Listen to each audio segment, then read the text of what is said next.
Goldman Agency presents Those Voices, The Demons in Mom's Mind by Tina Harmon.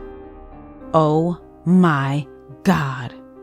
Which is the only other person than the person themselves who understands the demons in a man's mind. I swear on a stack of Bibles that June 14th, 1974 must have been the worst day of my life. It was a hot summer afternoon, and I had been out playing with my best friend. She had gone inside to get a drink, and I had to go to the bathroom really bad. I had played so long that I was walking cross-legs with my legs squeezing tight as a buffalo going down a manhole. I had grown to the ripe old age of 7, and there was nothing more exciting than playing with my best friend. This day would, however, be different. Something was wrong, terribly wrong. Where was Mama? As I was leaving the bathroom, she hadn't come to the door as she normally had to ask me if I was all right. It felt kind of strange that she wasn't concerned about me tearing too much toilet paper off the roll. That was her normal routine every time I went to the bathroom. She would peer in the door and scold me about my toilet paper use. As I flushed the toilet, I could hear what sounded like several different voices.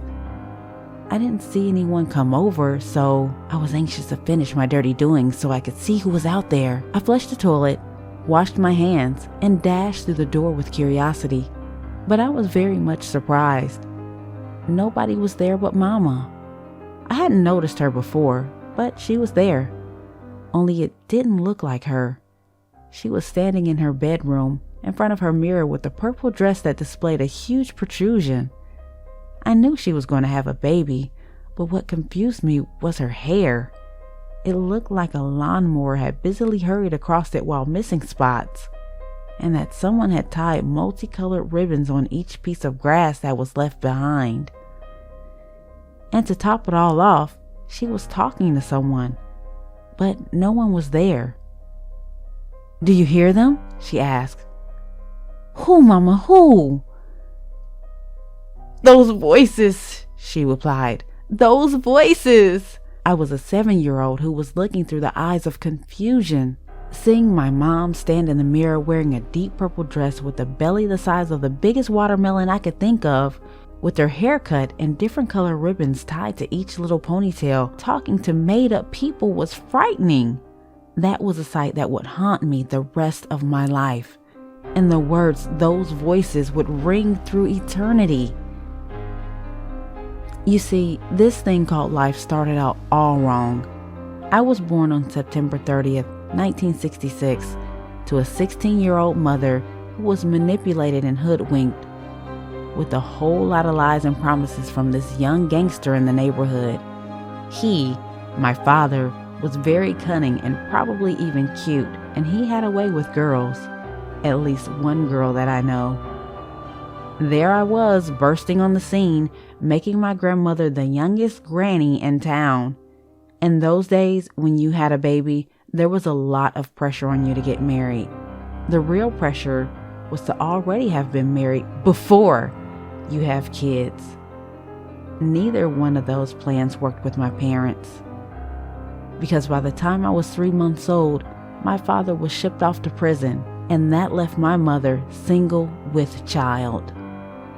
My granny just wasn't going to put up with that nonsense, so she and her best friend decided to do some matchmaking. That's when the evil plan began. My granny was never one to mince words, so I was told that the conversation went a little like this. "Red, you need to meet Martha's nephew. His name is John, and he seems to like you." "I'm not interested in meeting anyone," she replied. "You really should. Who do you think wants a girl who has a baby these days? I suggest you meet him, young lady, and not miss your chance of having a husband. This young man has a job and everything to offer." Miss Martha had this young handsome nephew who she thought would be perfect for my mom, so the introductions began.